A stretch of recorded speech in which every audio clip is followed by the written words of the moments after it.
সড়কে চলাচলের আইন সম্পর্কে ধারণা না থাকায় এসব গাড়ির চালকদের ইচ্ছেমতো চলাফেরার কারণে যানজটের সৃষ্টি হয়।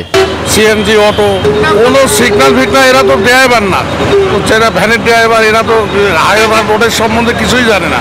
কুষ্টিয়া পৌরসভার এলাকায় দাপিয়ে বেড়াচ্ছে 3 চাকার অবৈধ যান। এসব যানবাহনের বেশিরভাগ চালকই অনভিজ্ঞ ও কম বয়সী, ফলে প্রতিনিয়ত ঘটছে দুর্ঘটনা, ঝরছে প্রাণ। আর পৌরসভা বলছে 2200 লাইসেন্স ইস্যু করা হলেও পৌরসভায় চলছে প্রায় 10,000 অবৈধ যান। এসব অবৈধ যানের চলাচল নিয়ন্ত্রণে খুব শিগগিরই অভিযান চালানো হবে বলে জানিয়েছে প্রশাসন। কুষ্টিয়া থেকে মাহতাব উদ্দিন লালনের পাঠানো তথ্যচিত্রে ডেস্ক রিপোর্ট। কুষ্টিয়া পৌরসভার ব্যস্ততম সড়ক এনএস রোড। 4 লেন বিশিষ্ট রাস্তাটি সারাদিনই অবৈধ অটোরিকশা আর ব্যাটারি চালিত রিকশার দখলে থাকে। সড়কের দুই পাশের ফুটপাত সহ রাস্তা দখল করে যত্রতত্র পার্কিং এর কারণে ভোগান্তি আরো বাড়ে।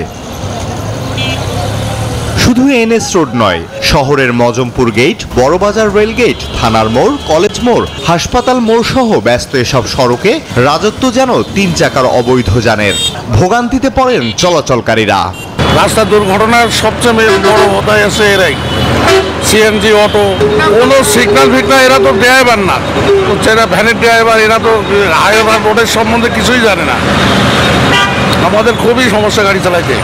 সড়কে চলাচলের আইন সম্পর্কে ধারণা না থাকায় এসব গাড়ির চালকদের ইচ্ছেমতো চলাফেরার কারণে যানজটের সৃষ্টি হয়। পৌরসভা যেভাবে লাইসেন্স দিয়েছে, এই লাইসেন্সের মাপকাঠি বা রক্ষণাবেক্ষণের যে বিষয়গুলো, এটা পৌরসভা সঠিকভাবে দায়িত্ব পালন করে না। কোনো ব্রেক নাই, কোনো লুকিং গ্লাস নাই, যেমনি চলে, কারণ লেগে গেলেও এরা দৌড় মারে। অবৈধ এসব গাড়ির চালকরা বলছেন জীবিকার তাগিদে পৌরসভার লাইসেন্স নিয়েই তারা সড়কে নেমেছেন। পেট তো চলাতে হলে ধরেন সবকিছু করা লাগে। শহরের ভিতরে চলা নিষেধ, ঠিক আছে, আমাদেরকেও নিষেধ করে দিয়েছে। গাড়ি এখন তো কাজ করে নিয়ে আসলাম আমরা, আমাদের সকাল 9টা পর্যন্ত সময় দেয়া। মামলা জরিমানা করেও এসব অবৈধ যানের চলাচল নিয়ন্ত্রণ করা যাচ্ছে না বলে জানিয়েছেন ট্রাফিক কর্মকর্তারা। 3 চাকা যেন কমে আর কি, সংখ্যাটা কমে, সেজন্য আমরা আইনগত ব্যবস্থা নিচ্ছি। কুষ্টিয়া পৌরসভা বলছে 2200 লাইসেন্স ইস্যু করলেও শহরে প্রায় 10,000-এরও বেশি 3 চাকার গাড়ি চলছে। কুষ্টিয়া শহরে 2700টা অটো চলবে।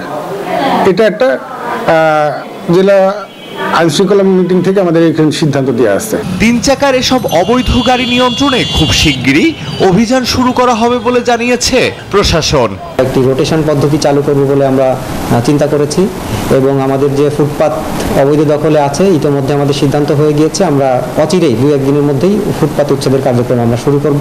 শহরের ট্রাফিক ব্যবস্থার উন্নয়নে এসব 3 চাকার বাহনের লাইসেন্স সীমিত করার দাবি শহরবাসীর। Desk report, news 24।